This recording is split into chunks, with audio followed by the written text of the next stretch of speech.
जय हिंद दोस्तों, मैं हूं अनूप और आप सब लोग देख रहे हैं ग्लोबल कॉन्फ्लिक्ट। तो दोस्तों, इंडिया द्वारा 36 राफेल एयरक्राफ्टों को खरीदने के बाद 83 तेजस मार्क 1A एयरक्राफ्टों के डील को भी संपूर्ण किया गया, जबकि फ्यूचर के जरूरतों को देखते हुए इसके बाद 114 medium multi role fighter aircraft भी परचेज किया जाएगा और इंडिया को फाइटर एयरक्राफ्टों के मामले में आत्मनिर्भर करने के लिए Tejas mark 2 twin engine deck based fighter aircraft और AMCA जैसे नेक्स्ट जनरेशन के फाइटर एयरक्राफ्ट का भी निर्माण किया जा रहा है। तो दोस्तों, ऐसे में सवाल ये भी उठता है कि फाइटर एयरक्राफ्ट के क्षेत्र में तो इंडिया आगे बढ़ रहा है, लेकिन एयरफोर्स की और एक आवश्यकता उसका ट्रांसपोर्ट फ्लीट भी है, जो खाली एयरफोर्स के लिए नहीं बल्कि आर्मी के लिए भी एक महत्वपूर्ण रोल निभाता है। ऐसे में भारत ट्रांसपोर्ट एयरक्राफ्ट के क्षेत्र में किस तरीके से आगे बढ़ रहा है? अपने जरूरतों को पूरा करने के लिए भारत द्वारा फ्यूचर में कौन कौन सा ट्रांसपोर्ट एयरक्राफ्टों को हासिल करने का प्रयास किया जा रहा है और क्या भारत अपने दम पे खुद ट्रांसपोर्ट एयरक्राफ्ट भी बनाने की तरफ आगे बढ़ रहा है? तो दोस्तों, आज के इस वीडियो में मैं आप लोगों को इन्हीं बातों के बारे में बताऊंगा, साथ में इंडियन एयरफोर्स में इस्तेमाल होने वाले हर एक ट्रांसपोर्ट एयरक्राफ्ट के बारे में बताऊंगा। तो डिटेल में जानने के लिए वीडियो के आखिर तक बने रहिए और चैनल को सब्सक्राइब और वीडियो को लाइक जरूर कीजिए। दोस्तों, चलिए सबसे पहले इंडियन एयरफोर्स के प्रेजेंट ट्रांसपोर्ट फ्लीट के बारे में बात करते हैं। यहाँ पे मैं आप लोगों को ओनली ट्रांसपोर्ट एयरक्राफ्टों के बारे में बताऊंगा और हेलीकॉप्टरों के बारे में किसी और एक वीडियो में आप लोगों को डिटेल में बताऊंगा। तो इंडियन एयरफोर्स की जो ट्रांसपोर्ट फ्लीट है वो बेसिकली हैवी, मीडियम और VVIP ट्रांसपोर्ट एयरक्राफ्टों से लैस है। और हैवी रोल के ट्रांसपोर्ट एयरक्राफ्टों में जो सबसे पहले नाम आता है वो है सोवियत यूनियन के द्वारा बनाया हुआ इल्यूजन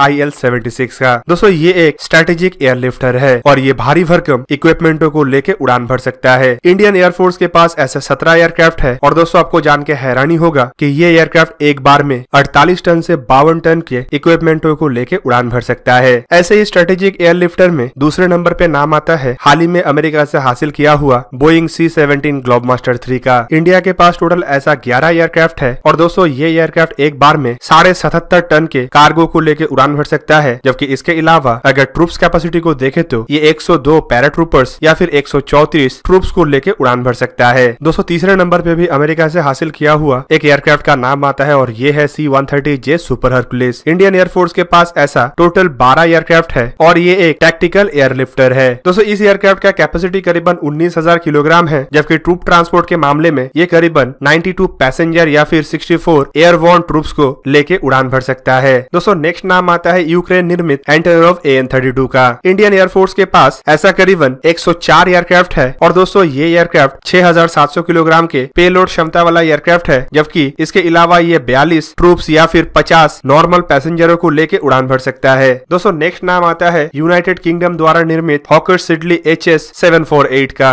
इंडिया के पास ऐसा 57 एयरक्राफ्ट है और फिलहाल इंडिया इसे रिप्लेस करने की तरफ आगे बढ़ रहा है। ये एक नॉर्मल ट्रांसपोर्ट एयरक्राफ्ट है और इसका पेलोड क्षमता 5,136 किलोग्राम है, जबकि ये 40 से 58 पैसेंजरों को लेके भी उड़ान भर सकता है। दोस्तों, नेक्स्ट नाम है डॉनियर DO-228 का, जो बेसिकली एक जर्मन बेस्ड कंपनी के द्वारा बनाया हुआ एयरक्राफ्ट है, लेकिन फिलहाल इसे हिंदुस्तान एरोनॉटिक्स लिमिटेड द्वारा बनाया जा रहा है। इंडियन एयरफोर्स के पास ऐसा 50 से अधिक एयरक्राफ्ट है और दोस्तों, ये एक लाइट वेट ट्रांसपोर्ट एयरक्राफ्ट है जो मैक्सिमम 19 पैसेंजरों को लेके उड़ान भर सकता है। पर इन एयरक्राफ्टों के कई सारे वर्जन इंडियन एयरफोर्स के अलावा नेवी और अन्य फोर्सेस में भी है। दोस्तों, इन एयरक्राफ्टों के अलावा इंडियन एयरफोर्स के पास VVIP ट्रांसपोर्टेशन के लिए यूनाइटेड स्टेट द्वारा निर्मित 2 बोइंग 777, 3 बोइंग 737 और ब्राजील के निर्मित 4 एम्ब्रिया लेगेसी 600 एयरक्राफ्ट है। दोस्तों, अब चलिए जानते हैं कि इंडिया फ्यूचर के जरूरत को ध्यान में रखते हुए किस तरीके से आगे बढ़ रहा है। तो दोस्तों, इंडियन एयरफोर्स के फ्यूचर ट्रांसपोर्ट एयरक्राफ्ट के सबसे पहला प्लान है पुराने हो चुके हॉकर सिडली HS-748 को रिप्लेस करना और दोस्तों, इसके लिए एयरबस C-295W ट्रांसपोर्ट एयरक्राफ्टों को चुना गया है। दोस्तों, ऐसा टोटल 56 एयरक्राफ्टों को खरीदा जाएगा जो स्ट्रेटेजिक पार्टनरशिप मोड में भारत में निर्माण किया भी जाएगा। इन 56 एयरक्राफ्टों में से 16 aircraft directly French company Airbus से बन के भारत को मिलेगा, जबकि बाकी के बचे 40 एयरक्राफ्टों को एयरबस के मदद से टाटा ग्रुप द्वारा बनाया जाएगा। जबकि हाल ही में खबर ये भी है कि 6 एडिशनल ऐसे एयरक्राफ्ट इंडियन कोस्ट गार्ड के लिए भी परचेज किया जाएगा। दोस्तों, इन एयरक्राफ्टों के क्षमताओं को देखे तो इसका पेलोड क्षमता करीबन 7,050 किलोग्राम नॉर्मल मोड में है, जबकि ये अधिकतम 9,250 किलोग्राम के पेलोड लेके उड़ान भर सकता है। जबकि इस एयरक्राफ्ट के पास 73 नॉर्मल ट्रूप्स या फिर 48 पैराट्रूपर्स को लेके उड़ान भरने का भी क्षमता है। दूसरी तरफ इन एयरक्राफ्टों के बाद इंडियन एयरफोर्स की तरफ से पुराने हो चुके एंटोनोव AN-32 को भी रिप्लेस करने की तरफ आगे बढ़ा जाएगा। पर दोस्तों, एंटोनोव AN-32 अभी भी कुछ और सालों तक इस्तेमाल हो सकता है और संभावित इसी वजह से ये रिप्लेसमेंट प्लान हमें इतना जल्दी देखने को ना मिले। AN-32 एयरक्राफ्टों को रिप्लेस करने के लिए ऑलरेडी इंडियन एयरफोर्स को कई सारे ऑफर आ चुका है, जिनमें AN-32 को ही बनाने वाले कंपनी एंटोनोव भारत को को AN-132 मतलब इसके अपग्रेडेड वर्जन का ऑफर कर चुका है। दूसरी तरफ C-295W एयरक्राफ्टों के ही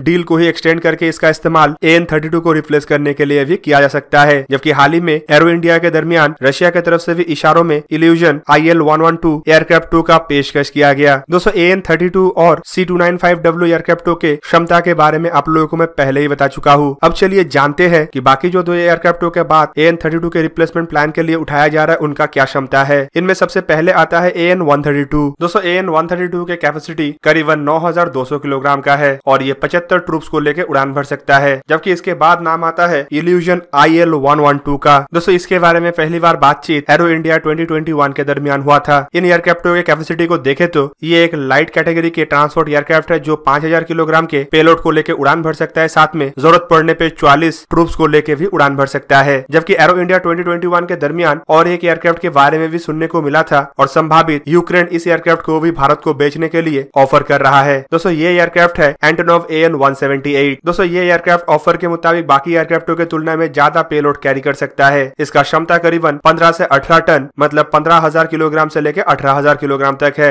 जबकि ये 70 पैराट्रूपर्स को लेकर भी उड़ान भर सकता है। दोस्तों इन एयरक्राफ्टों के अलावा AN-32 एयरक्राफ्टों को रिप्लेस करने के लिए इंडिया सबसे पहले रशिया के साथ एक ज्वाइंट वेंचर में आगे बढ़ रहा था, जिसे हम Hindustan aeronautics limited illusion corporation के ज्वाइंट वेंचर एयरक्राफ्ट MRTA मतलब मल्टी रोल ट्रांसपोर्ट एयरक्राफ्ट के प्रोजेक्ट के नाम से भी जानते हैं। फिलहाल इस एयरक्राफ्ट में इंडिया और भागीदारी नहीं निभा रहा है। 2019 में दोनों कंपनियों की तरफ से इन एयरक्राफ्टों को निर्माण करने के लिए बातचीत शुरू हुआ था, लेकिन बाद में इंडिया इस प्रोजेक्ट से अपने आप को दूर कर लिया। दोस्तों फिलहाल इस प्रोजेक्ट का नामकरण इल्यूजन IL-276 के नाम पे हुआ है। ये भी एक मीडियम कैटेगरी का ट्रांसपोर्ट एयरक्राफ्ट है जिसका टोटल क्षमता 2000 किलोग्राम है, जबकि ये 70 से 150 पैसेंजर्स को लेकर उड़ान भर सकेगा। दोस्तों इन प्रोजेक्टों के अलावा इंडिया अपना खुद का ट्रांसपोर्ट एयरक्राफ्ट के ऊपर भी काम कर रहा है। दोस्तों इस एयरक्राफ्ट को हम सारस के नाम से जानते हैं, जो बेसिकली नेशनल एरोस्पेस लेबोरेटरी द्वारा बनाया हुआ एक लाइट ट्रांसपोर्ट एयरक्राफ्ट है। दोस्तों ये एयरक्राफ्ट के टोटल 2 वर्जन है, मार्क 1 और मार्क 2। मार्क 1 वर्जन जहाँ पे 2004 में पहली बार फ्लाई किया था, वहीं पे मार्क 2 वर्जन के ऊपर फिलहाल काम चल रहा है और संभावित ये 2025 तक तैयार हो जाए। मार्क 1 एयरक्राफ्ट को लेकर फिलहाल 2 ही प्रोटोटाइप तैयार हुआ है और कई सारे परीक्षणों के बाद इंडियन एयरफोर्स के द्वारा ऐसे 15 एयरक्राफ्ट खरीदने के लिए हामी भरा गया है। जबकि आने वाले समय में इंडियन एयरफोर्स ऐसे 45 और एयरक्राफ्टों को परचेस कर सकता है। जबकि इन एयरक्राफ्टों का इस्तेमाल इंडियन एयरफोर्स के अलावा अन्य एजेंसीज के द्वारा कोस्टल सर्वेलेंस और अन्य एरियाओं में सर्वेलेंस के लिए किया जा सकता है और संभावित इसी वजह से इन एयरक्राफ्टों का ऑर्डर बढ़ के 120 से 140 तक हो सकता है। दोस्तों ये जो मार्क 1 एयरक्राफ्ट है ये बेसिकली एक 14 सीटर लाइट ट्रांसपोर्ट एयरक्राफ्ट है जो 14 ट्रूप्स को लेकर उड़ान भर सकता है। जबकि इसके अलावा ये 1232 किलोग्राम के पेलोड को भी कैरी कर सकता है। दूसरी तरफ जो मार्क 2 एयरक्राफ्टों के ऊपर काम किया जा रहा है वो एक 19 सीटर लाइट ट्रांसपोर्ट एयरक्राफ्ट होगा और संभावित इसका इस्तेमाल एयरलाइनरों के लिए किया जाएगा। दोस्तों इंडिया फिलहाल अपना खुद का लाइट ट्रांसपोर्ट एयरक्राफ्ट के अलावा कोई भी मीडियम या हैवी रोल ट्रांसपोर्ट एयरक्राफ्ट के ऊपर काम नहीं कर रहा है, पर आने वाले समय में हम ज्वाइंट वेंचर के प्रोजेक्टों को देख सकते हैं या फिर C-295W एयरक्राफ्टों के कॉन्सेप्ट के बाद इंडिया अपना खुद का एक उन्नत मात्रा का मीडियम या लाइट एयरक्राफ्ट के कॉन्सेप्ट को आगे ला सकता है। तो दोस्तों ये था आज का वीडियो। अगर आपको वीडियो अच्छा लगा तो इसे लाइक कीजिए और मेरे चैनल को सब्सक्राइब कीजिए और साथ में बना हुआ बेल आइकन को भी प्रेस कर दीजिए ताकि आप मेरा वीडियो देख पाए सबसे पहले। जय हिंद।